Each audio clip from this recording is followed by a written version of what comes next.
因为一句何不食肉糜，女主米娜被送上了断头台。身为帝国第一皇女，生性恶劣，作恶多端，不把民众当回事，于是被暴怒的民众扬起革命，在监狱被关3年，只能靠写笔记度日。3年后，彻底磨灭自尊的她被推上断头台，下令斩首的竟然还是她曾经喜欢的人。鲜血溅到了跟着她3年的笔记上，米娜怎么也不明白为何会变成这样。等他再睁眼，就发现自己变得年轻了。一开始还以为那只是一场噩梦，结果却触到枕边带着鲜血熟悉的笔记，里面记录的全是他3年来不想死的恐惧。看着金碧辉煌的宫殿，他觉得这才是符合皇族身份的住宅，又怀疑那个梦应该是假的。他决定先去吃饭，结果在餐桌叹气时差点吓晕女仆。此时厨师长还以为不合米娜的胃口，米娜对他有一些印象，当初这家伙老端一些他不喜欢吃的菜，所以一怒之下把对方炒鱿鱼了。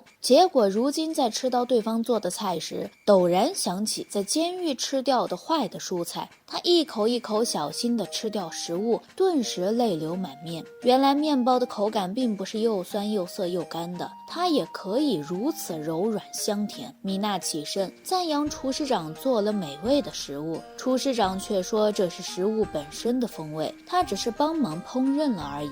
比如那个米娜一直讨厌吃的蔬菜，生吃的话会非常的腥涩，但炖煮3天将会变得特别美味。什么菜能炖3天？佛跳墙吗？米娜说这么麻烦，没必要做给自己吃。但厨师长却说这是为了守护王室成员的健康，他们作为臣子的任务。厨师长说这些食物是普通民众1个月的工钱。米娜本想说她听不懂庶民的价钱，耳边却有一个熟悉的男声响起，斥责她根本就不了解平民的苦难。米娜想不起来，但到嘴边的话又吞了回去。她决定吃个甜点放松一下，结果送蛋糕的女仆却不小心把蛋糕摔坏了，而且还是当着她的面。一开始米娜还没有发火，结果却得知蛋糕竟然只有这么一个，终于忍不住发怒了。她让女仆抬起头，然而那张熟悉的脸露出来后，米娜愣在了原地。这个女仆叫安妮，是她在梦境被关起来时唯一一个会来监狱探望她并帮她梳头的人。她不明白对方为何对自己如此忠诚，其他人不到1个月就不来了，但安妮却在这3年无数次来照看她。自己对安妮一点都不好，甚至相当恶劣。按理说，米娜以前虽然一直踢她打她，但其实她的拳脚一点都不疼。比起自家兄弟打架胡闹，米娜可以说相当温柔了。而他之所以没有放弃来找米娜，是因为他无法放着米娜不管，没有别的特别理由罢了。在米娜行刑的那一天，他也来见米娜了。米娜即将被推上断头台，是在临走前对安娜道歉。现在的自己无法回报安娜的忠义，能做的只有说一句谢谢。安娜一把抱住他，表示自己会向神明为他祈福。米娜突然想起这一幕，火气一下消失，她蹲到了安妮面前，并表示自己没有生气，把她从地上扶了起来，微笑地说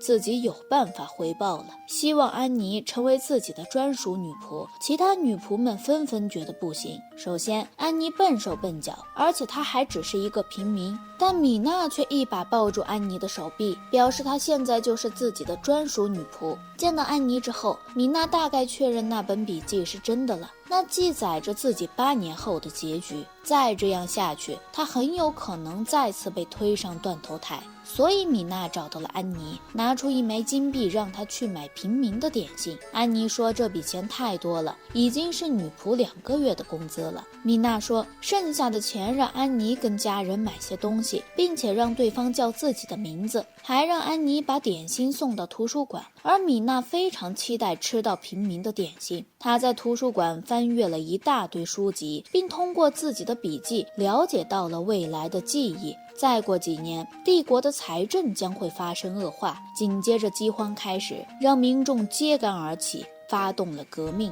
同时邻国介入，支援了革命军。而那个时候的米娜对外一无所知，还发出了晋惠帝和玛丽皇后经典言论：何不食肉糜？可现在就算米娜知道未来会发生什么，她也不知道该如何应对政治和经济方面的事情啊。但米娜不会放弃，她可不想再被推上断头台。而帝国皇族统治下，大臣分为5个部门，米娜即将到访的是负责管理税金的财政部。她记得笔记中有一个一直在帮自己的人，对方是除了安妮之外唯二没有抛弃她的人，一直到自己被斩首的时候，对方也在努力试图救她，只是不知为何笔记上并没有记录她的名字，只说了她是从中央被流放到地方的阴险眼镜男。而米娜刚到地方就找到了那人，安妮还以为米娜是有喜欢的人了，但其实米娜和路德维希的初遇非常糟糕。上辈子的她并不知道平民的吃穿用度，被路德维希嫌弃什么都不懂，让她去做公主该做的事情。但上辈子的路德维希一直在为了拯救帝国的财政而努力，眼看目前的路德维希试图阻止上司铺张浪费，估计就是这个时候被调动到了地方去。等路德维希再回来，帝国的财政就已经非常糟糕了。米娜可不想再被送上断头台，于是她立刻冲了出去，并牵起了路德维希的手。安妮惊讶，米娜也太大胆了吧！米娜把路德维希拽到了角落，并告诉他自己有事要问。路德维希一开始觉得米娜有些刁蛮任性，却没想到他会问如何重振帝国财政这个事情。路德维希反问米娜是否知道自己一顿饭等于平民多少生活费。本以为米娜会答不出来，没想到米娜对答如流，甚至说得头头是道。米娜心里暗爽，上辈子她被骂花瓶可惨了，所以这次来见路德维希，他特意背过答案，此时对答如流。安妮低头就看见楼下路德维希对米娜单膝下跪，还夸米娜非常的聪明。米娜震惊，但心情愉悦，总感觉浑身的压力一下子就没了。没想到路德维希又问，既然你都知道，不用我应该也能重振帝国财政。米娜心里咯噔一下，哦豁，装过头了。但路德维希却以为米娜找他是因为米娜年纪太小，大家不相信他的话。米娜没办法，只能硬着头皮说是，还说即使自己聪明也会犯错，需要路德维希这样的人才辅佐并指出错误。但在路德维希看来，米娜又聪明，还愿意听臣子的意见，他的双眼已经被滤镜给蒙蔽了，当场单膝下跪，宣誓全心全意效忠米娜，让米娜想起自己临死前路德维希也来见过他，并表示他从不后悔服侍米娜。米娜就这么又多了一位好帮手。她打开笔记本，试图看未来会发生的事，却发现之前的笔记有了改变。因为收服了路德维希，历史竟然出现了重大转折，但被推上断头台的命运仍然没变。米娜没有气馁，她还要继续努力。接下来还有帝都内的瘟疫，以及边境少数民族叛乱，甚至还有虎视眈眈的邻国国际问题。米娜想得头都大了。他决定去找路德维希问问意见。安妮听说后赶紧给米娜换了漂亮的衣服，她一直以为米娜对路德维希有好感来着。安妮给米娜戴的头饰还是一位富商赠送给米娜这位公主的礼物。米娜去见了路德维希，带着他们前往了平民都很少去的新月地区。米娜希望路德维希能亲眼看过现场后告诉她该如何改变。众人都觉得这里味道奇臭无比，但对米娜而言，这可比地下监狱好多了。她发现倒在路边的孩子，听说是饿得已经走不动路了。米娜非常理解饿肚子的感受，于是让安妮把带来的点心分给了这孩子。路德维希说，这样常年饥饿很有可能会生病。米娜心想，也难怪几年后会爆发大瘟疫，那一场瘟疫会导致帝国将近1成的百姓死亡，也是导致帝国破产的重要原因之一。她不能放置这件事不管。于是米娜立刻问路德维希要如何避免大规模的疫病发生。路德维希猛然意识到这个问题，顿时觉得米娜太聪明了。他只想着如何避免财政破产，而这段时间因为有米娜帮忙说情，很多政策都逐渐有了成效。可要是一旦爆发流感瘟疫，他所做的一切都会化为泡沫。而米娜却早早察觉到了疫病的危险性，还故意将他带出来提醒他。在他看来，米娜简直就是上天赐予帝国的伟大领袖。几人把孩子送到了教会暂住。路德维希特意整理了防止疫病的方案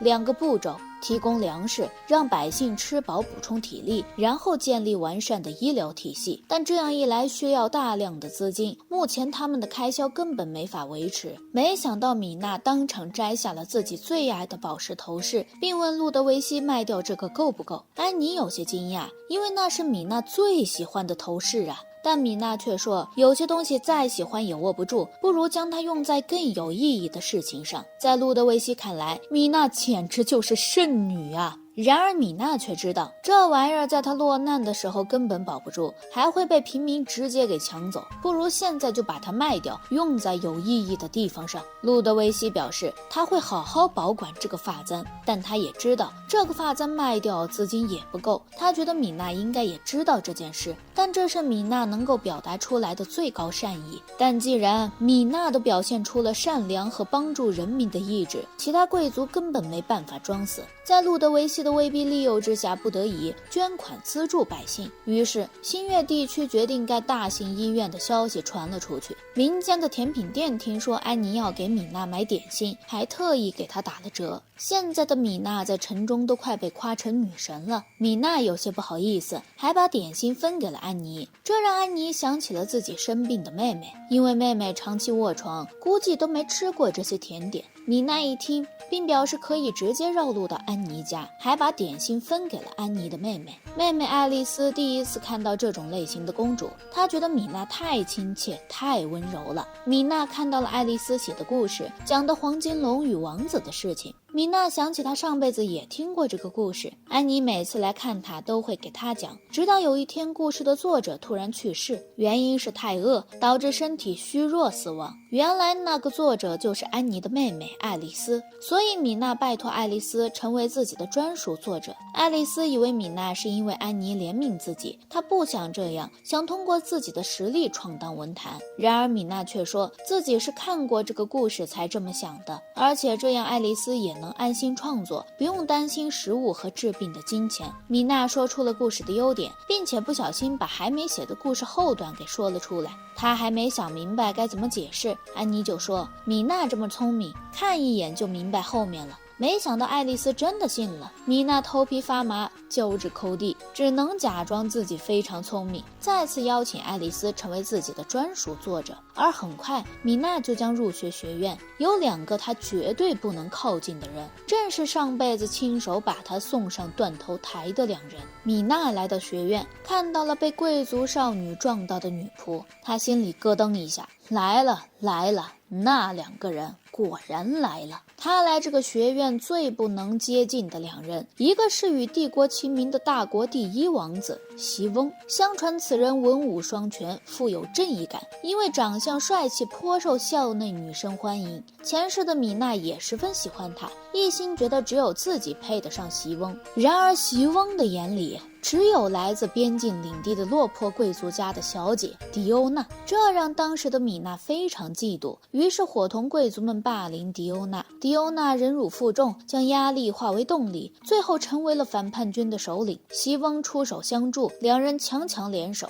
所以米娜被送上了断头台。如今看来，报应这东西还真没说错。米娜叹气，那是上辈子的事情，这辈子她绝对不会再跟两个人扯上关系。结果一转头就看到迪欧娜和女仆被找茬，安妮在旁边露出期待的目光，因为在她看来，米娜心地善良，一定不会坐视不理。米娜陷入了纠结的两难，是拯救自己的仇敌，还是失去自己忠心耿耿的下属的期待？正好这个时候，席翁和他的侍从正在围观，觉得这里的王公贵族也十分腐败，他对此感到失望。贵族对着迪欧娜他们步步紧逼，米娜还是没能扛住安妮期待的眼神，上前一步非常礼貌的问候。迪欧娜一眼认出米娜就是第一公主，贵族们有一些惊讶，而米娜一想到自己还要拯救仇敌，心情非常不好，对着这些导致她出手的贵族态度自然恶劣。贵族们还想说迪欧娜只是边境贵族，米娜冷笑，我的帝国平等地爱着每一个子民，无论对方身份高低贵贱，只要他是我帝国的子民，不管谁受到了无理对待，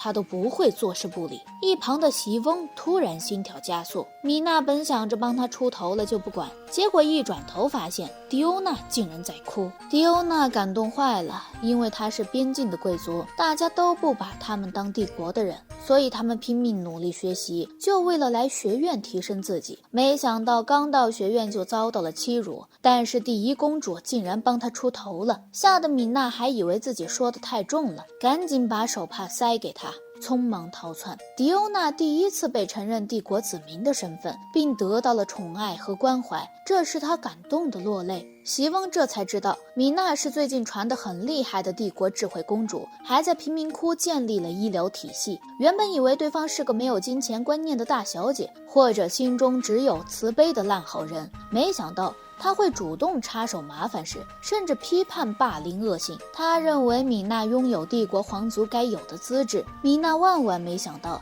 自己出手一次，本来想避开的2个敌人却盯上了他。米娜重生后就非常喜欢泡澡，因为上辈子1周只能淋1桶冷水，所以米娜非常在意自己的卫生。安妮现在最大的兴趣爱好就是把米娜打理得干干净净、漂漂亮亮。看到米娜肤白貌美的模样，安妮格外的满足。米娜觉得帮安妮也搓个背，毕竟上辈子她对自己真的很好。米娜也在用自己的方式回报安妮。2人手拉手去浴池泡澡，却被另一位进入澡堂的少女拉菲娜夸赞关系真好。拉菲娜是创立学院的公国的公爵长女，在上辈子米娜入学之后，拉菲娜就一直担任学生会会长。米娜曾被她的权力吸引而试图接近她，然而不管她如何努力，拉菲娜都一脸冷漠，甚至以一种看垃圾的眼神看她。米娜再次见到拉菲娜，说实话有点恐惧，没想到拉菲娜却温和地和她搭话，还说听过米娜的事迹，甚至主动邀请她一起泡澡。一般在外人面前，她不好跟安妮一起泡澡，可一旦让安妮回房，她就得和拉菲娜独处了。米娜感觉自己扛不住那样的压力，没想到拉菲娜竟然邀请安妮一起，还说浴室内不分高低贵贱，并表示安妮是自己的心腹。拉菲娜说米娜果然很宽容大度，洗完澡还问她知不知道几天后的新生舞会。米娜这才想起她特意忘掉的那段记忆，上辈子她总觉得只有自己才能配得上席翁，信誓旦旦地以为他一定会来约自己，结果席翁直接无视她，邀请迪欧娜一起跳舞。米娜在舞会上一直落单，丢了大脸。她可不想再体验到那样的遭遇，甚至琢磨着能不能翘掉舞会，但又不能太过消极，所以只好匆匆和拉菲娜告别。米娜回去后左思右想，她在学院的第2个重要目的是为了防止革命爆发，想尽办法在校内建立人脉关系。上辈子那样浪费舞会的情况不能再出现，所以他准备开一场作战会议，让安妮想出所有恋爱情节，帮自己模拟遇到舞会邀请者的场景。安妮立刻答应下来，而米娜的目标是阿贝尔王子，是同年级的新生，对方来自中等国家群众，军事实力最强的精英国家，是那里的2王子。米娜入学之前就已经盯上这个盟友了，想让这个人入赘帝国，一旦2人在交往期间，隔壁王国要是想开战，他就可以和阿贝尔联合进攻邻国。所以他在安妮的出谋划策之下，决定创造和阿贝尔认识的机会。首先丢掉手帕，以捡起手帕为对话机会，不经意间露出自己没有舞伴的消息，再附赠一个微笑。按理来说，计划应该是很顺利的，然而一直没有等到对方搭话，手帕直接挂在了树丛上。米娜这才想起来，这家伙上辈子是个相当轻浮的人，在看到手帕和漂亮少女之间，这家伙会毫不犹豫地选择后者，而真正捡起手帕的人竟然是席翁。米娜吓得直接躲到了树丛后，她最怕的就是席翁和迪欧娜，生怕手帕会被认出来。没想到迪欧娜却站了出来，说手帕是米娜掉落的，因为昨天米娜给了她一张一模一样的手帕。米娜很怕被2人搭话，转身就想离开，没想到迪欧娜已经发现并叫住了她。米娜只好露出微笑，假装才发现，拿了手帕就准备跑路。席翁却非常礼貌地问候米娜，并询问她明天的舞伴是否找到了。米娜心里咯噔一下，现在2人作为舞伴或许能建立稳固的关系，那假如哪天这家伙不高兴了，自己是否还会被推上断头台？他都不敢想那个结局。可现在直接拒绝又不合适。就在米娜头疼欲裂的时候，阿贝尔突然被旁边的人叫走。米娜觉得这是个好机会，趁机开溜。而拽走阿贝尔的竟然是他大哥，并且嘲讽他不好好练剑术，根本就没有人做他的舞伴，甚至直接给了阿贝尔一耳光。米娜皱眉，当即走出去阻止。这个大哥本来还想恐吓米娜，可对米娜而言，直面过革命军杀气的他，这点威胁根本算不了什么。他忍不住笑了起来，然后拿手帕擦掉阿贝尔被打出血的嘴角，并表示自己就是阿贝尔的舞伴。兄弟俩顿时愣在了原地。席翁赶到现场就看到这一幕，米娜借着这个机会拒绝了他的邀约。席翁虽然失望，但无可奈何。阿贝尔这才知道米娜竟然是为了他才拒绝了席翁，匆忙找到米娜道歉，并表示自己配不上他。米娜便告诉他不必如此看不起自己，不如把自己当一场试炼，努力磨练本事，变得更加优秀呢，不会让别人说配不起自己这种话。但阿贝尔很没自信，觉得自己连大哥都赢不了，更别说席翁了。米娜却告诉他，或许你比不赢现在的他们，但努力钻研并没有错，谁能说得清未来呢？而且自己选择了阿贝尔，就代表他相信对方。阿贝尔知道天才要远比他们这种人优秀，但米娜却如此相信他。阿贝尔以为自己这辈子只能当个二流王子，却因为米娜这句话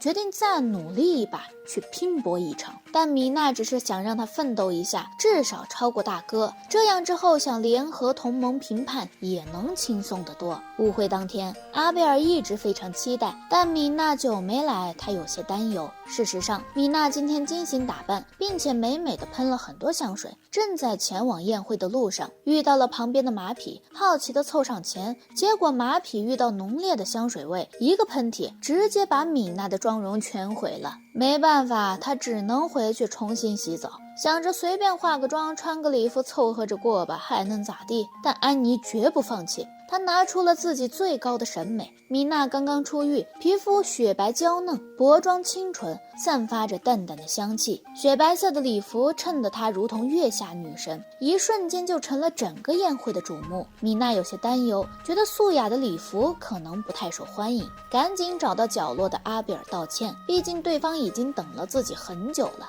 阿贝尔还以为他要拒绝自己成为舞伴，没想到米娜被他夸了漂亮后十分开心。原来阿贝尔并不嫌弃这套朴素的礼服，所以开心地拉着他去跳舞了。米娜的社交舞非常优秀，但她愿意配合阿贝尔的水平，以至于周围的人纷纷嘟囔，看起来这么漂亮，没想到舞蹈水平这么一般。但阿贝尔却知道米娜的舞步很细腻，并且舞蹈的时候一直在夸自己，他是在配合自己的舞步，是自己不够优秀才拖累了米娜，这让他非常的愧疚。于是在一曲结束后，拉着米娜去找了席翁，并希望席翁陪米娜跳一场。他心中发誓，自己总觉得自己不够优秀，所以今天晚上拖累了米娜，为了证明米娜真的很优秀，才让席翁上位，下次他一定会超过席翁。与此同时，米娜参加宴会的时候给了安妮一笔资金，其实就是零花钱，想让她好好休息。安妮却以为这是用来做任务的，就在她琢磨要怎么使用这笔资金的时候，却在拐角遇到了迪欧娜的女仆。女仆说迪欧娜被抓走了，而且人就在后方的塔里，只有女仆自己逃了出来。安妮想了想，这个时候如果是米娜的话，一定会出手帮忙，于是她毫不犹豫地跟着女仆冲了过去。两人的背影被席翁的下属看见了，下属也跟过去决定帮忙，三人联手救出了迪欧娜，并得知迪欧娜被绑架的真相很有可能是帝国其他贵族做的。他们觉得迪欧娜是边境的落魄贵族，会丢了帝国的脸，并且还毁掉了迪欧娜的礼服。他们家并不富裕，只有那么一两件礼服。安妮犹豫了一下，把那笔资金拿了出来，让迪欧娜的女仆去重新买一件礼服。不过席翁的下属怀疑可能是米娜指使的。安妮说不可能，米娜绝不会干那种事情，就连迪欧娜也是这么认为的。下属挠头，写了一张小纸条交给迪欧娜，安妮则帮迪欧娜化妆。这个时候，众人纷纷围观米娜和席翁的舞蹈。其实米娜并不想和席翁跳舞，但机会难得，她想让席翁出此丑，于是米娜答应和他跳舞。席翁本以为米娜会相对儒雅一些，没想到跳起舞来这么狂野，舞蹈水平相当优秀。米娜本想着让席翁出丑，结果人家舞蹈水平也挺好，两个人不相上下，直接震惊了周围的人。米娜看到阿贝尔似乎有些失落，于是拒绝了席翁再来一曲的邀请，并表示他有更加合适的舞伴。这个时候席翁才看见迪欧娜出现，并且他还带来了下属的纸条，上面虽然写了怀疑是米娜干的，但席翁看得出来下属其实并没有真的这么想。他以为米娜说的合适的舞伴指的是把迪欧交给自己照顾，觉得米娜一定是需要他的力量，所以准备好好照顾迪欧娜，并邀请她一起跳舞。而米娜找到阿贝尔，他有些失落地表示自己不够优秀，可米娜却说他是一个非常细心的人，比如自己舞蹈跳得很累，阿贝尔特意给他准备的饮料还是冰饮，他是第一个不把自己当作皇女对待的同龄人。米娜觉得阿贝尔很优秀，阿贝尔顿时害羞，说自己会努力在舞蹈方面追上席翁。于是米娜便表示自己可以当他的练习舞伴，并且会非常严格地对待他。舞会结束后，米娜才从安妮那里听说了迪欧娜被监禁的事情。她明白，如果这个事处理得不及时或者不够严肃，很有可能自己又要走上断头台的道路。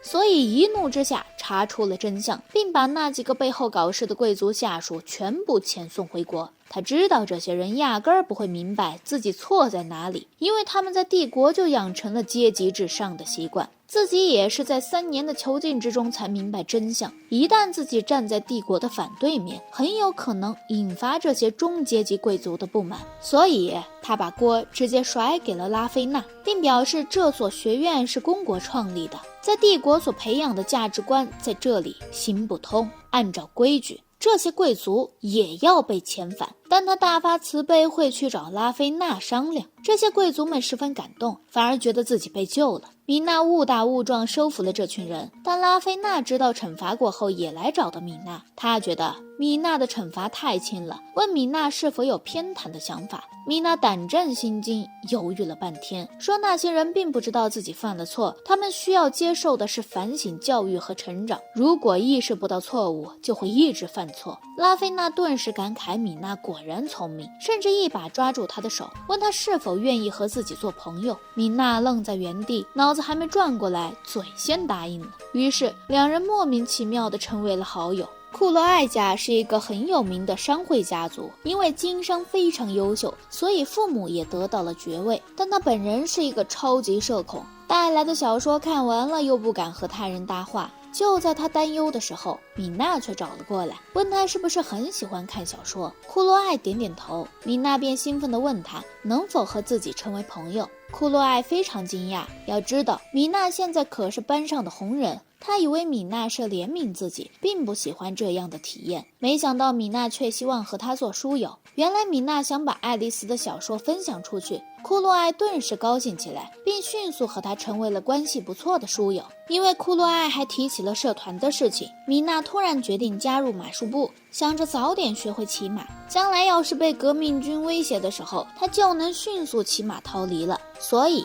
他特意来了骑马社团，还在那里遇到了2年级的学长。学长以为他是来处分之前不小心毁掉他洋装的马。米娜摇头说马匹和裙子哪个更重要，他还是能分得清楚的，毕竟裙子可没办法帮他逃离革命军，但是有马匹就不一样了。他问学长加入社团是否能够学习骑马。学长好奇他学骑马是为了什么。米娜说因为不管多远的地方，马匹都可以带他去。学长顿时心动，他和我的想法一样诶，完全没有把马匹当作玩具或战争工具对待。他很欣赏这样的米娜。让米娜惊讶的是，阿贝尔竟然是这个社团的人。他记得上辈子这家伙明明是卡牌社的，不过这个时候的阿贝尔似乎还挺纯情。学长创造机会让他来教米娜骑马，米娜本想表示大人的从容，却没想到马匹竟然这么高，他吓得一把抱紧阿贝尔，之后才慢慢适应了马匹。在和下方的安妮打招呼的时候不小心摔倒，阿贝尔立刻护着他摔了下来。米娜顿时有些不好意思，两个人赶紧谈到一边去。他以为自己的心动是担心被阿贝尔讨厌，对方无法派来援军，于是赶紧冷静下来，并询问阿贝尔有没有受伤。阿贝尔下意识地移开视线。米娜说自己刚才拒绝他靠近，就是因为和他有相同的想法，因为离得太近，所以不好意思。没想到阿贝尔就是单纯的因为喜欢心跳加速，不好意思。所以在听米娜说他们俩想法一样时，阿贝尔认为自己的感情要更加强烈，但米娜却以为他是更加容易害羞。米娜这呆子也没意识到自己有点好感。回去后，他听安妮说学校马上要开展剑术大会，据说还要给有好感的男生送便当的习俗。米娜想起上辈子她给席翁送了便当，精心制作了3、4层，就为了让对方夸自己一句，结果席翁直接拒绝了。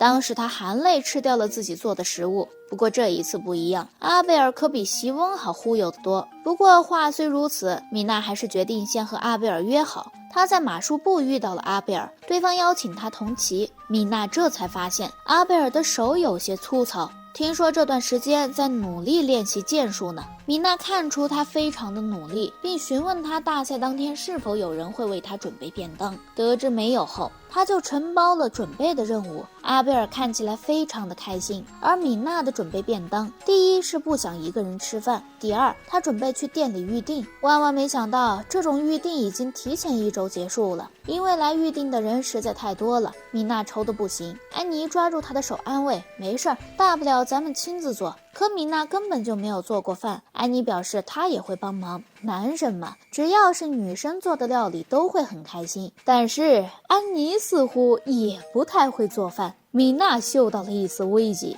于是她立刻去寻找靠谱的帮助，比如她的书友库洛艾。然而库洛艾也只看过食谱，没有做过，但能拉一个是一个，所以库洛艾加入了队伍。安妮突然跑过来说她找到了会做饭的人。米娜一看，竟然是迪欧娜，这人可是害得她上了断头台的罪魁祸首。可现在没有别的办法，于是她邀请迪欧娜陪自己一起做饭，结果却得知迪欧娜也只会切丝切片，其他的一无所知。迪欧娜说她没有可以赠送便当的对象，于是米娜出主意，你干脆直接做给席翁吃呗。她甚至想着迪欧娜要是做坏了，席翁吃下说不定会闹肚子，输掉比赛。米娜策划了奇怪的计谋，而此时席翁也回绝了所有送便当的邀请。身为大国的王子，他不能轻易收下来自任何一方的礼物，那很有可能导致外界的误会，所以基本每次便当都是下属准备的。下属伍德叹气，他也希望席翁能轻松一些。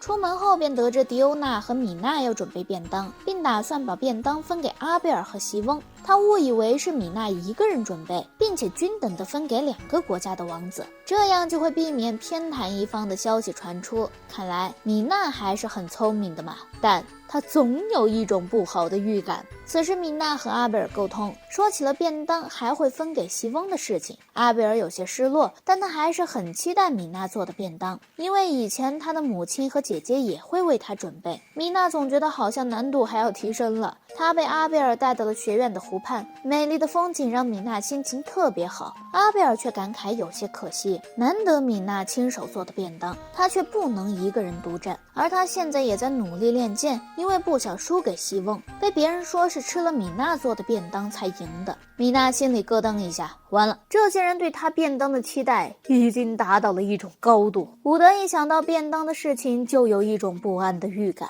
于是他特意去了厨房围观。此后他无比庆幸自己提前来看了一眼，这些贵族小姐完全不知道怎么做饭，这要是一顿下去，估计能把席翁和阿贝尔吃死在原地。于是伍德撸袖子下场，亲自指导他们怎么做饭，并从最基础的三明治开始。他真的不想让那2个倒霉蛋后勤坑死。本来想拜托米娜准备三明治的面包片，结果米娜满脑子都是阿贝尔喜欢马，特意把面包做成了马的形状。伍德欲言又止，最后还是放弃凶他。三明治变成了小马三明治。看到这一幕的伍德终于松了一口气。米娜认真地对他表示了感谢，并不是感谢伍德的上司，而是他本人。这让伍德非常惊讶。一般贵族完全不会对下属低头，但米娜却不受常识束缚，她对任何人都能诚恳地道谢。但他并不知道，米娜只是因为记仇罢了。上辈子他还被席翁送上了断头台呢。之后比武大会终于要开始了，米娜和安妮他们还在小摊上买了东西，结果米娜不小心吃到了红辣椒，辣得够呛。阿贝尔赶紧把自己的水壶供了出来，安妮和库洛艾见此情形赶紧开溜。然而米娜和阿贝尔还没聊两句，阿贝尔的哥哥却跑了过来，他说阿贝尔第一个对手就是自己，等输了的话便当说不定会更好吃。米娜本想着能避免麻烦最好，毕竟要和这个国度交好，阿贝尔的哥哥也很重要。可是他想起阿贝尔说过有一个必须要战胜的对手，犹豫一下还是鼓励阿贝尔，他相信阿贝尔一定能赢，而且赢过后的便当会更好吃。于是在他和大哥的比赛中，大哥嫉妒阿贝尔能够获得米娜的青睐，还说将来米娜要是和阿贝尔结婚，他这个大哥一定会好好教导米娜尊重长辈。阿贝尔非常的生气，大哥诋毁自己没关系，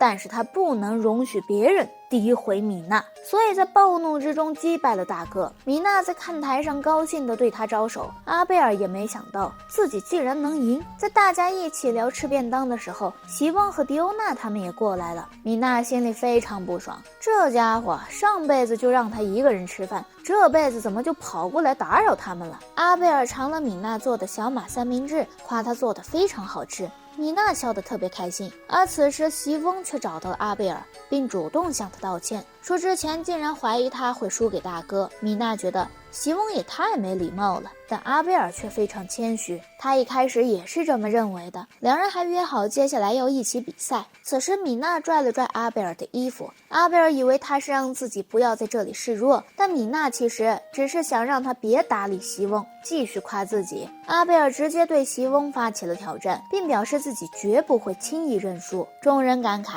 这就是男人热血的友谊。午休就这么莫名其妙的过去了。下午的比赛是阿贝尔和席翁对战。阿贝尔知道席翁是天赋流，非常擅长打反击战，但是阿贝尔一直以来都在努力磨练一招，也是他用来击败大哥的那一招。这一招讲究的就是精益求精，最大力度和速度求胜。所以武器落下来的时候，席翁都愣了一下，不过他还是接住了这一招。让伍德惊讶的是，席翁竟然没有立刻反击，看得出来席翁的手都被震得有点发麻。席翁也很吃惊，他的手臂被震麻了，无法反击。上次遇到这种情况还是在和父亲对战时。伍德感慨，阿贝尔能够努力分析敌人的优势和劣势，并且为此不断努力磨练，看来是有成为王者的资质。然而促成这一切发生的，竟然是在前台嗷嗷叫的米娜。席翁问阿贝尔，你是为了米娜而改变的吗？阿贝尔点头，他以前一直觉得自己这种二流人物和天才是没法比的，可是米娜却让他产生了自信和勇气。此时现场下起了大雨，不少观众都在躲雨，而米娜却说她要留下来亲眼见证这场比赛。其实他是想看阿贝尔痛揍席翁，伍德却误以为米娜是想见证阿贝尔的资质觉醒，以为米娜是那种无法容忍他人有资质却无法发挥的人，感慨他果然是帝国睿智的代表啊。而两人的比赛到了末尾，谁都不愿意后退一步，裁判却说比赛到此为止，因为雨势已经越来越大了，大赛本来就是为了培养学生感情创造的，淋着大雨比赛实在不符合规则。米娜觉得太可惜了，明明阿贝尔就要赢席翁了，虽然阿贝尔觉得自己可能会输，但在米娜看来他就是很厉害，并对这场大雨的到来很惋惜。看到米娜如此信任自己，阿贝尔忍不住露出微笑。暑假到来，米娜即将回到王宫，她还在翻看未来日记，仍然没有摆脱断头台的命运。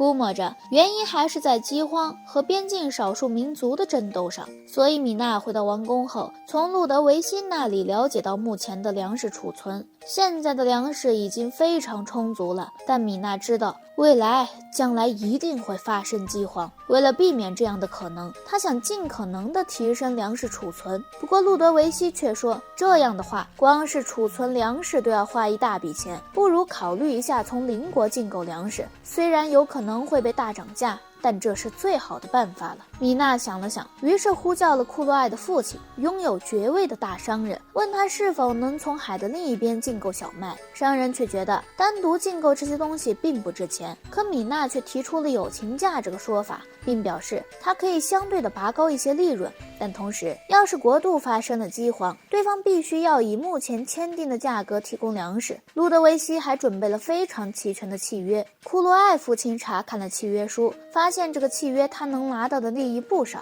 虽然比平时支付了更多的钱，但却保证了帝国不会在饥荒时缺少粮食。而路德维希却以为米娜故意贬低自己的利益，让他对贵族不至于太过苛刻管控。两人都觉得米娜简直是帝国的智慧，但因为三个人各自的误会，这件事反而圆满地解决了。之后米娜去新月区巡逻，这里因为建设了医院，粮食充足，人们也变得稍微轻松了一些。之前被米娜救过的那个孩子也康复了，他知道米娜为了他们卖掉了自己最爱的发饰，所以送了米娜一枚桃花发饰。米娜从神父那里意外得知，这个发饰是孩子去世母亲的遗物，对方是来自边境近海森林地区的少数民族部落，好像是和其他部落的男子私定终身才逃到了帝国，结果却在孩子2岁左右时病逝了。米娜问，那个族群是不是鲁鲁族？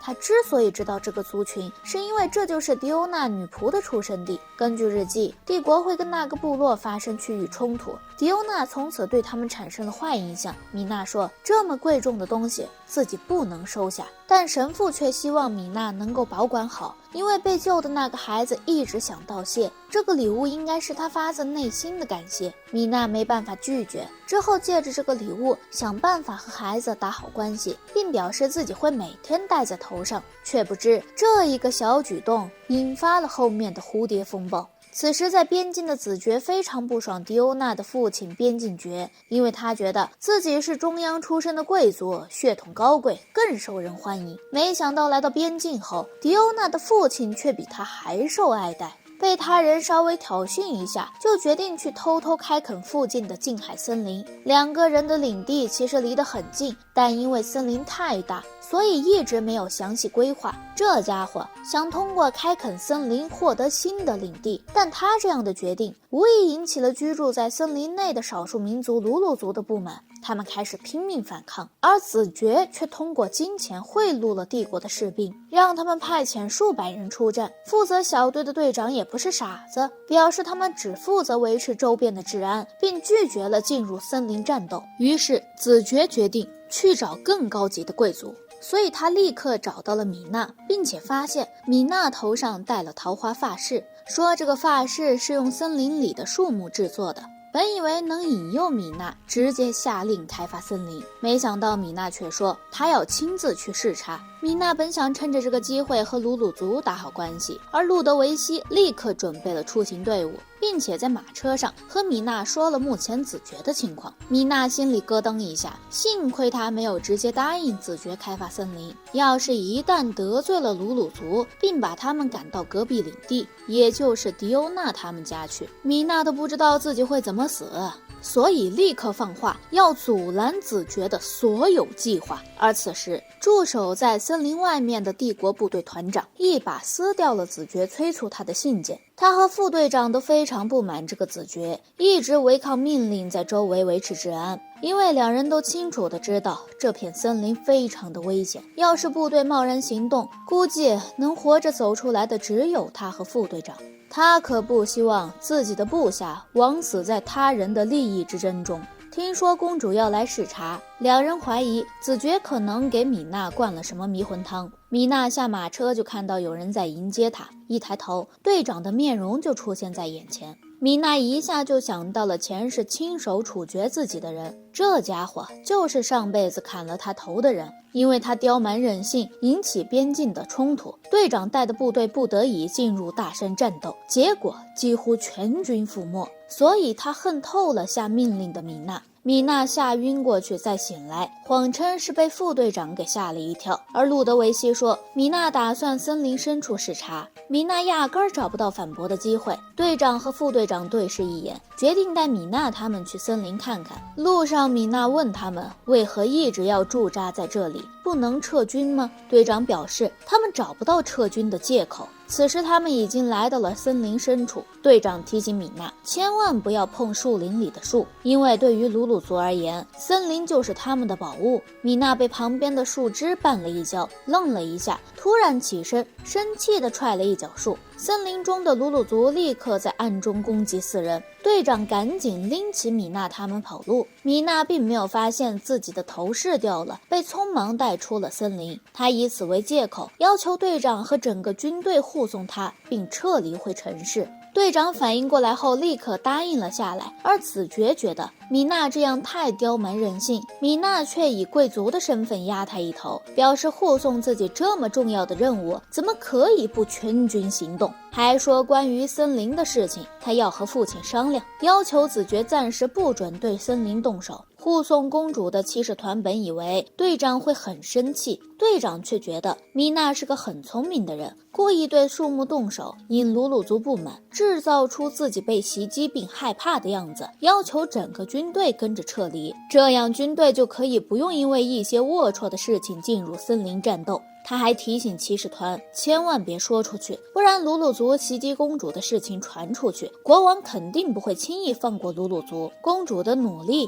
也就白费了。而此时米娜才发现自己的头饰掉了，她并不知道就在他们离开后，那个头饰被鲁鲁族的人捡到了。担心头饰会引发误会，米娜准备去森林找回头饰。她对部队的队长表达了这个想法，没想到对方一口答应了下来，还说只有他会陪着米娜去，毕竟他不会把队伍再调回了。一想到要单独相处，米娜浑身发寒，上辈子就是这家伙砍了自己的头啊！而另一边，路德维希找到了队长，并希望他在这次事件结束后成为米娜的助力，当然并不是当什么侍卫，而是希望他能在军方出人头地，努力爬上将军这个位置。在路德维希看来，要实现米娜的伟大愿望，在军方就必须要有人脉。队长对出人头地并不感兴趣，但他对米娜的想法很好奇，而且他也不能确保可不可以在森林全身而退。但两人都觉得米娜应该早有安排。米娜咋也没想到，手下的人个个都敌化了，把他吹得上天入地，无所不能。他只是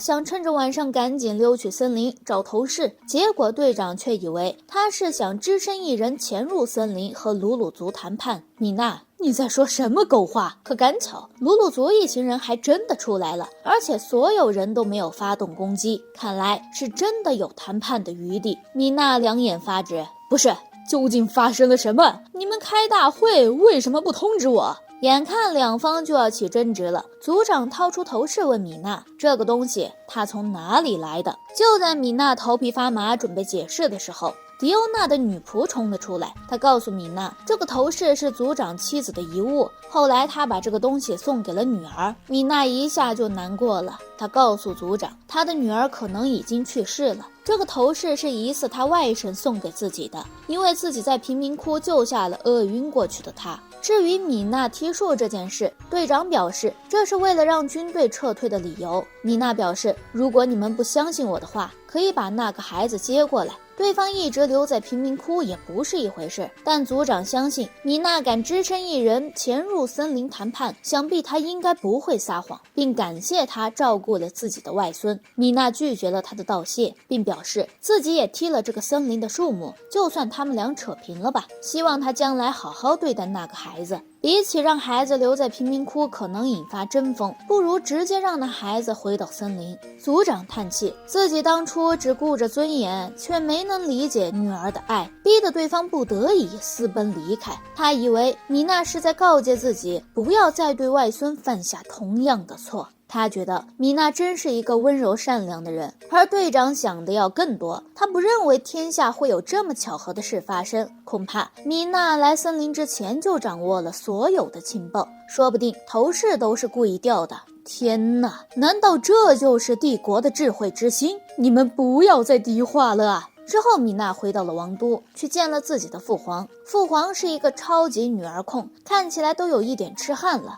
而他来见米娜，是非常担心米娜前往边境的事情。米娜说自己非常喜欢那片森林，并要求把那里划为自己的直辖地。路德维希眉头一皱，不对劲，一旦这样做的话，很有可能引起子爵的不满。毕竟他没有任何利益可得，陛下更是直接让子爵给米娜在森林旁边修公主城堡。路德维希还在担忧这会火上加霜，没想到子爵却感动不已地接下了任务。路德维希这才反应过来，贵族是非常看重名誉的生物，能够直接承接皇族之下的任务，对他们来说就是至高无上的荣誉。路德维希震惊，米娜这也太聪明了。其实米娜根本就没想到那一层，米娜很久没有收到阿贝尔的信了。今天突然收到一封信，没想到写过来的竟然是迪欧娜的弟弟。上辈子迪欧娜作为反叛军的首领，手下的粮食一直源源不断，就是因为他的弟弟开发出了一款耐寒的小麦种子。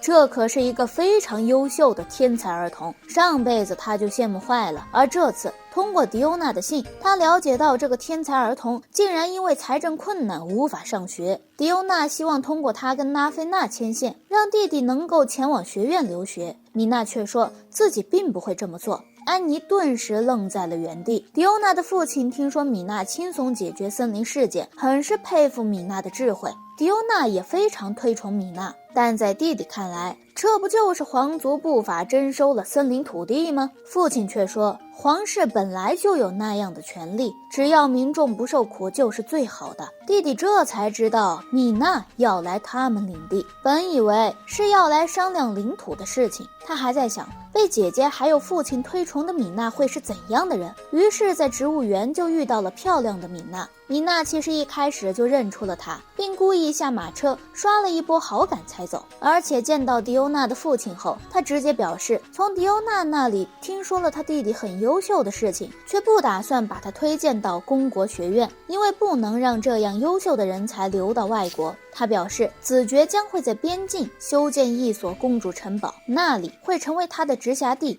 他准备在领地内建一所跟公国一样的学院，问这位弟弟愿不愿意成为他们学院的第一位学生。迪欧娜的父亲愣了一下，随即反应过来，这个距离通勤没有问题，而且读国立学院还能降低不少学费压力，对于有财政困难的他们家族来说非常可贵。迪欧娜的父亲非常感激米娜的仁慈，并表示他们会尽可能的帮助米娜。米娜说她想要迪欧娜他们一家的小麦，因为边境领地出产小麦，尤其是饥荒的时候，这笔小麦简直就是救命粮。迪欧娜的父亲本打算直接上交给皇族，但米娜却摇头，让他们在饥荒的时候直接发放给平民，并且以自己的名义发放出去。没想到迪欧娜的父亲非常感动，原来在饥荒的时候，贵族们都会来这里抢夺小麦。每次他想无偿发放粮食给普通民众时，贵族们都会说他这是对帝国的背叛。而一旦他们有了米娜这个公主的名义，就可以光明正大的发放粮食。迪欧娜的父亲以为米娜是看透了这一点，才要求以皇女的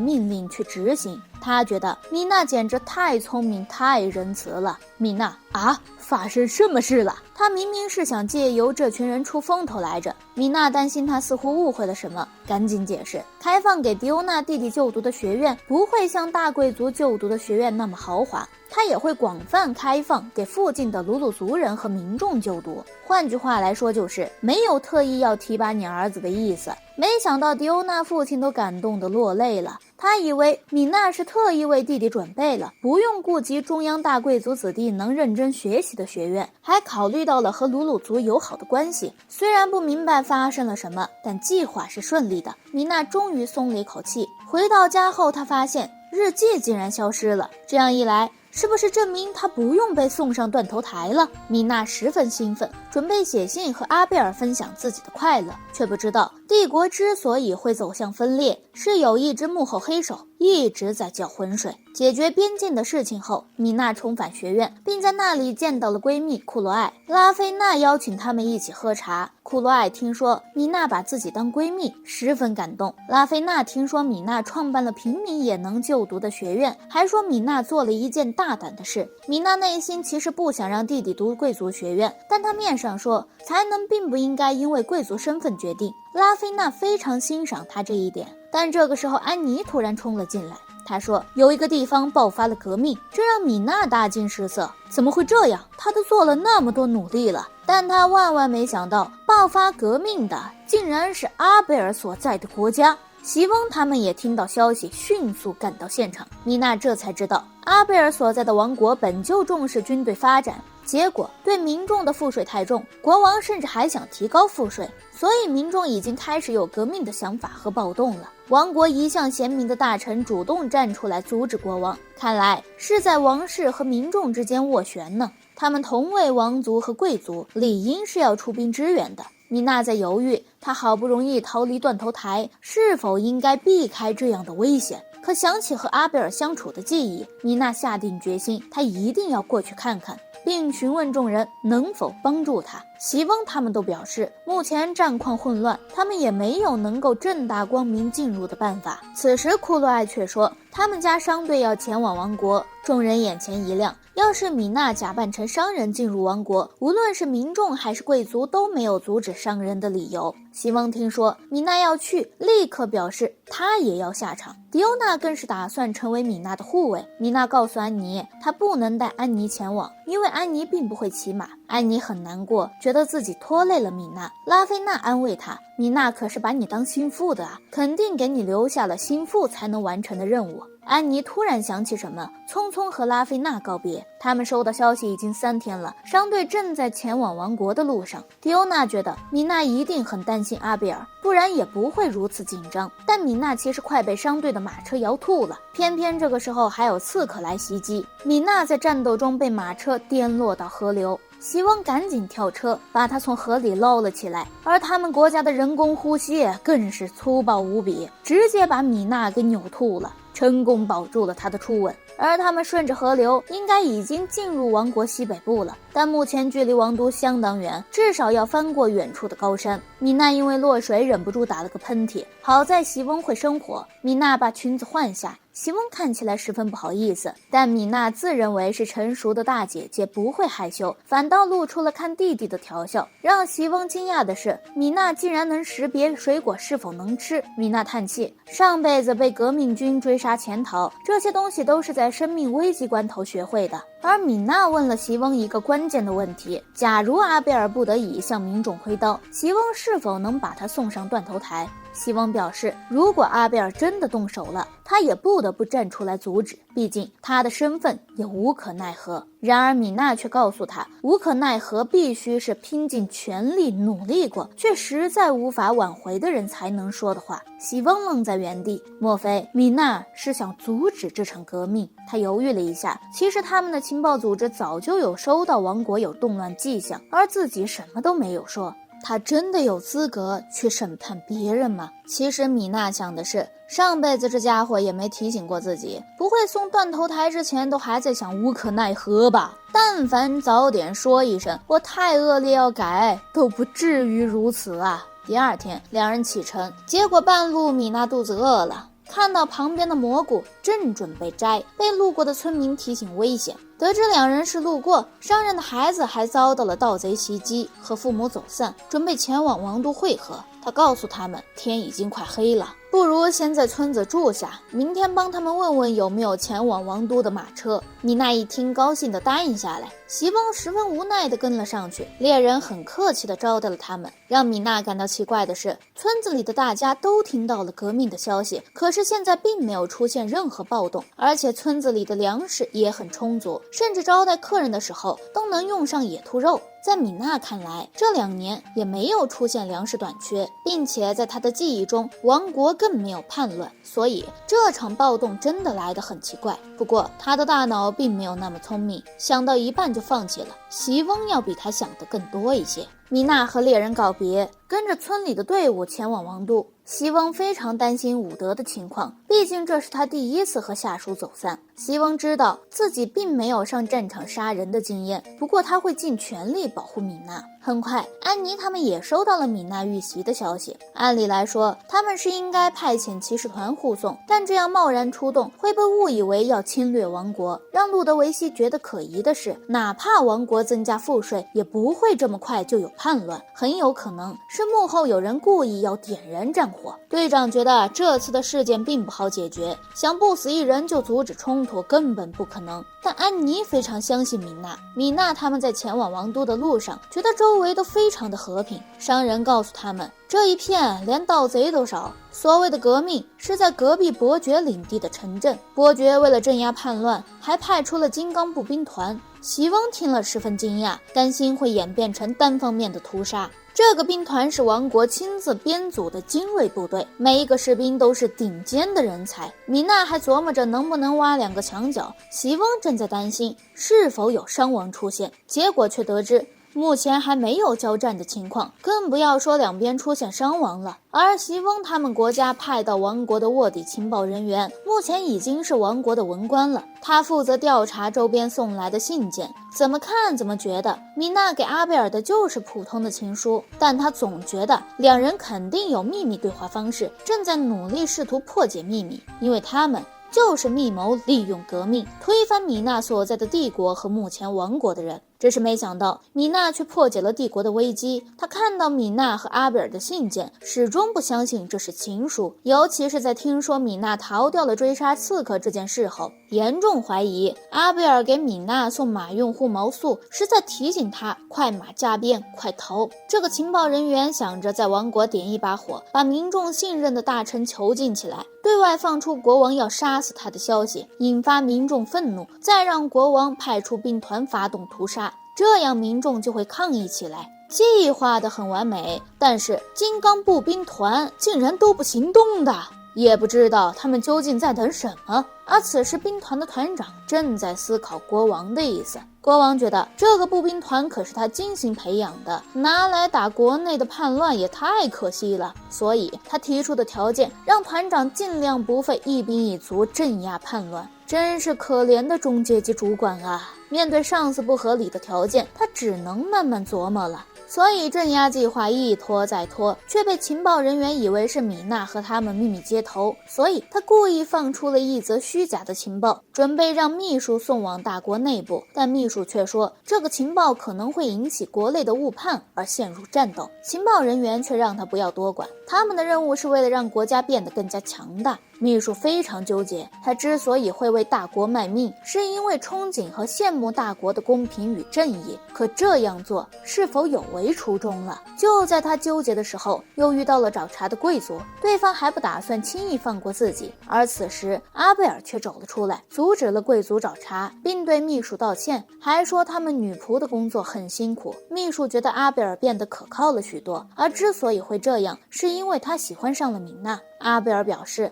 作为王室，前方战事焦灼，他必须得去战场，但他担心米娜不会原谅向民众挥刀的自己。秘书听后久久不语，他默默叫来了信鸽，先是把情报人员的虚假情报送了出去，犹豫再三，又另外叫来一只鸽子，准备把真正的情报送到那位大人手里。另一边，米娜他们跟着商人到了城内，席翁提出先和伍德他们会合，因为两人事先有商量过走散后会合的地点，但他们到那边需要坐半天的马车。幸亏米娜上辈子逃亡的时候遇到过被抢钱的情况，所以这辈子出门她特意做足了准备，把钱藏在了腿袜里，这样跳动的时候就不会有声音。所以她掏出一把硬币交给席翁去交涉马车费用，结果席翁前脚刚走，后脚他就被绑架了。席翁吓得赶紧追过去，米娜醒了还以为是刺客，没想到就是2个熊孩子，想吓一吓自己，然后从身上捞钱，结果被他们的大姐头给打了一顿。米娜这才知道他们竟然是革命派的人，本以为自己就要交毒手了，没想到大姐头把另外2人赶了出去，并且掏出了一把匕首。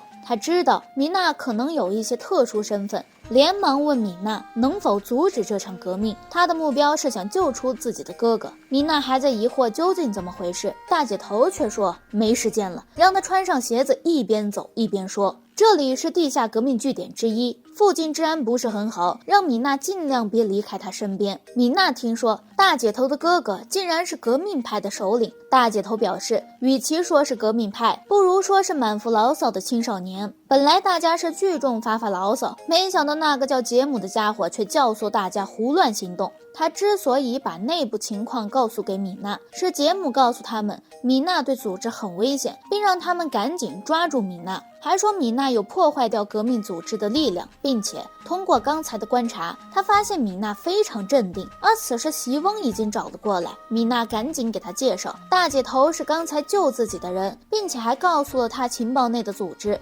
席翁震惊了，被绑架的短短时间，他竟然能和敌方组织的人成为朋友，甚至还能拿到敌方的情报，难不成米娜是故意被绑架的？并且两边还约定帮忙阻止战斗。而大姐头告诉他们，大哥他们的目的不是阻止赋税，而是希望能够放出被囚禁起来的宰相，因为他们听说国王为了不让宰相发言，似乎把他囚禁在了某一处。要知道，宰相可是出了名的关爱子民，难不成他们不知道为人民发声的宰相有多受爱戴吗？这让米娜想起自己前世的记忆，当时他刚刚被关进大牢，外界传闻他处死了边境爵，这人可是把粮食分发给贵族们弃之不顾的平民的大好人。当时席翁也说他们什么都不懂，他的父皇绝不是为了博取人气就处心沉责的人。米娜觉得这件事很有可能还有内情。就在这个时候，大姐头的小弟过来通知，说大姐头的哥哥贸然行动，带着下面的人竟然准备袭击官邸。米娜想说，这么危险的地方他才不想去，但是两人已经带头跑路了，所以米娜根本没有拒绝的机会。大姐头说，他大哥和杰姆认识就是在酒馆内，也是他提出来要绑架米娜的，而且发生暴动的地方似乎还是遏制河流交通的地点，甚至发动叛乱的人还戴着蓝色的头巾。席翁觉得这是个好机会，决定戴上头巾混进去。席翁他们发现这个哥哥还真挺有煽动力的，不过他也知道对小孩子动手不会有人再听他们的话。大姐头请求哥哥先和米娜聊聊，大哥想了想也答应了下来。他们将被占领的宅邸当作目前的基地，而席翁和这位大哥谈判的时候，意识到对方似乎非常有天分，是一个不容小觑的人。而米娜品尝他们送来的点心，觉得这点心做得这么细腻，这家伙不简单呢。两个人在不同的角度达成了诡异的相同看法。席翁问哥哥，请求他们支援，是否是因为王国内部明明已经有了很多的军队，却还要提高赋税，是打算对外侵略？在席翁看来，或许有其他原因，但不论是派遣部队对民众下手，还是把替民众发声的宰相抓进大牢，这个王族似乎都失去了立足的资格。而他本来只是陪着米娜来的，此时却听见米娜在喝茶。席翁突然反应过来，自己似乎被牵着鼻子走了。哥哥听杰姆说过，要想办法拉拢席翁，但是米娜一定会妨碍他们，所以得用个办法让米娜无法开口。结果米娜一直在吃东西，全程没说话。哥哥还邀请他们暂时在这里住下，表示有柔软的大床和大浴室。在他看来，米娜只不过是个孩子，应该会很好说服。米娜还真就挺好忽悠的。她在浴室泡澡的时候，大姐头也在，然后就听说了米娜把阿贝尔送的马用护发素当做洗头膏用的事情了。考虑到两人的关系，大姐头假装什么都没发生过。第二天，米娜醒来就收到了阿贝尔带着军队赶往这里的消息。席翁说他要去找阿贝尔问话，一旦确认对方要向民众出手，他就不得不和阿贝尔刀剑相向了。米娜不希望两人产生纷争，所以她说自己也要跟过去。这个杰姆还在试图说服宰相帮忙，但宰相认为国王不会不听民众的言论，真的有问题他也会一直谏言劝阻，而不是听一个来历不明的可疑男人怂恿。而另一边，军队还在劝阿贝尔直接突破城墙。在阿贝尔犹豫的时候，席翁他们已经找了过来。看到席翁出现，阿贝尔就知道米娜也来了。他也明白席翁肯定不会袖手旁观，想要阻止自己，而他认为米娜是更偏向民众的，所以米娜很有可能会站在自己的对立面。席翁提出和阿贝尔完成上一次的对决，阿贝尔想了想，答应了下来。他不能让士兵们气馁，更重要的是，他不想在米娜面前退缩。米娜摇头，故事中这个时候不是应该来一个热烈的拥抱，然后什么事情都解决了吗？米娜被他们挡在了身后，两人希望米娜能作为见证。阿贝尔表示，王权是必须要存在的，没有秩序的国度会变得一片混乱。如果这个王权已经出现腐败，那他的任务就是负责匡扶。但席翁却认为他是要向民众回斗，所以两边立刻打了起来。而因为米娜的期待，阿贝尔每天努力练习，还真就和席翁有一战之力。两人的战斗看呆了下方的士兵。阿贝尔知道自己撑不下去了，但他不想在米娜面前丢脸，所以准备发动最后的一击。米娜在旁边疯狂劝两人，你们不要再打了，要打去练武室打呀，因为真的再打下去，两人可能要出人命。而此时楼下的士兵却突然被敲晕，米娜急得直掉眼泪。好在这个时候护卫的队长赶到了现场，并且抽出武器打断了两人的战斗，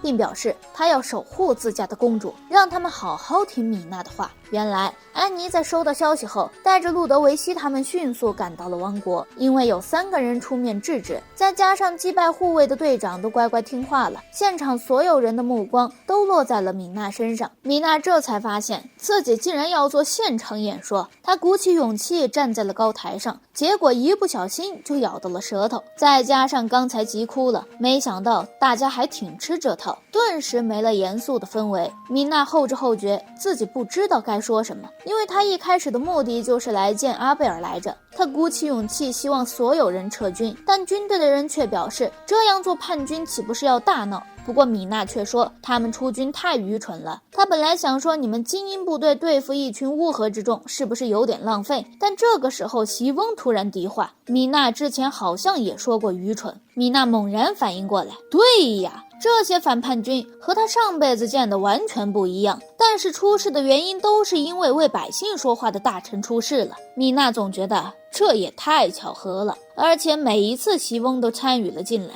就仿佛席翁所在的王国成为了正义的执行者。米娜说这简直就是一场狡猾的阴谋，但她不知道该怎么解释这件事。可其他人听到这句话立刻就反应了过来，莫非米娜怀疑这场叛乱是某人故意设计的奸计，目的是导致他们国家分裂？难不成席翁挺身而出直指阿贝尔也是因为想破坏这个计划？席翁刚想说话，被米娜一把捂住了嘴，你就乖乖认下吧，自己的目标就是解决阴谋。席翁竟然是护卫他的人，也算是阻止计划中的一部分。米娜说叛军他们的目的是释放宰相。阿贝尔一行人愣住，他从未听过父亲说把宰相抓起来这件事啊。而此时伍德和迪欧娜竟然赶到了现场。伍德收到了乌鸦的情报，说他带来了一个不算好的消息。伍德表示这个消息得先汇报席翁。他们去商量的时候，米娜和阿贝尔还在调情，2个人都有些不好意思。没想到这个时候席翁冲了过来找他们道歉。原来根据伍德拿到的情报，这次王国的叛乱是他们情报组下方的一个部队失控导致的。米娜回过神，不论上辈子还是这辈子的2国内乱，似乎最终受益者都是席翁所在的大国，也就是说导致自己被推上断头台的事情也是由进行制裁的那一方所引起的。米娜看在眼里，心中十分不快，但这一次的受害人应当是阿贝尔。米娜知道最后下判决的是大国的国王，恐怕席翁并不知道真相，但阿贝尔仍然有制裁席翁的资格。阿贝尔让席翁抬头，他们王族有自己的赎罪方式，现在最重要的是安抚民众，而且米娜制止了这场愚蠢的纷争。阿贝尔说他也不觉得自己父亲完全没错，所以把锅甩给任何一方都是不可能的，这件事只能多方面来解决。米娜松了口气，她告诉席翁是否尝到了失败的滋味。人类总是会有失败的，没有人会完美的存活下去，所以一定要给他人改过自新的机会。他上辈子就完全没得到这样的机会。虽然说自己也有一定的错误，不过就这么放过席翁也不行，所以他告诉席翁，你得接受惩罚。为了这一天，米娜苦练多年，因为上辈子安妮吐槽过她踢人根本不疼，所以米娜练了很久，准备今天狠狠踹席翁一脚。米娜飞起来就是一脚，让他铭记这份痛苦。然而席翁却一点都感觉不到疼，他以为米娜是故意这么做的，对外看似惩罚了自己，但其实他知道自己根本没有受到处罚，因为这份罪和痛苦永远不会消失。今后当他想执行正义，就会扪心自问自己做的事情是否正确，然后想到今天这样的原谅，对方是否也可以得到赎罪的机会。他觉得米娜简直有大智慧，真正的处罚是让人重新认识到错误和愧疚。而且伍德也拿到了宰相被关押的地址，阿贝尔这才知道米娜还认识了反叛军的妹妹，希望米娜能帮忙带着臣子找到宰相。但这样一来，自己又得去找人了。在大姐头的帮助下，他们找到了被关押的大臣。米娜想知道上辈子害自己变成那样的罪魁祸首究竟是谁，而杰姆的真正计划其实是想通过米娜所在的帝国崩坏，引发整个大陆的秩序混乱，迎接混沌的到来。结果米娜的出现直接阻碍了他的计划。就在他气急败坏的时候，听到门外席翁大声嚷嚷，你已经被包围了。米娜心惊胆战，袭击之前先放话，真的大丈夫？但她的不安预感已经落空，毕竟这个组织本身就是大国手下的情报人员，席翁算是他们的直系上司，这些人根本不敢与席翁为敌，更何况还有阿贝尔和队长这样的强者在。宅邸内的人接连投降，米娜终于松了一口气，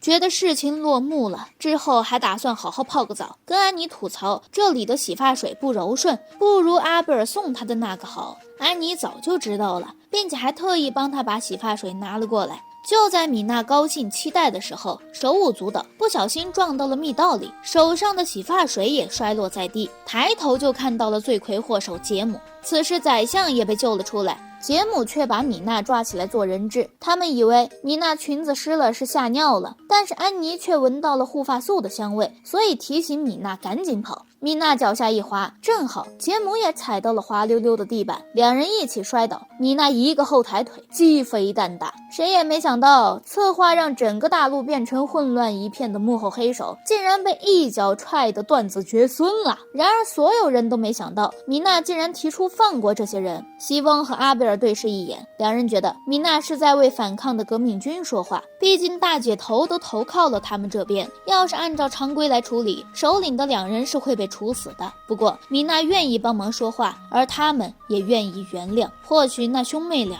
就能逃过一劫。杰姆以为米娜想对自己严刑拷打，队长也怀疑米娜是有别的计谋，但米娜的本性就不是那种为他人考虑的人，他只是在担心，要是把这些家伙全部处死，万一他们和自己一样重生了呢？那他好不容易改变的人生又得回去了。虽然嘴上不说，但他还是很喜欢现在这段人生的。在这个世界，他有忠心耿耿的大臣和心腹女仆，还有值得相交的朋友与有好感的人。这家伙要是没有拷问可以逼他说出真相，没想到米娜决定把他送到拉菲娜那里说教，谁也没想到这竟然是揭发黑暗一幕的关键一步。而在米娜的请求之下，席翁和阿贝尔开始疯狂斡旋，成功帮被误导的革命军一行人摆脱了罪行。之后大家回到了学院，米娜所有的朋友都参加了野餐。未来还没有定型，但现在的人生她很满意，所以为了幸福的将来，米娜不会向任何势力妥协。那么本期视频到这里就结束了，我是小白爆肝队5号机，我们下期再见啦，拜拜。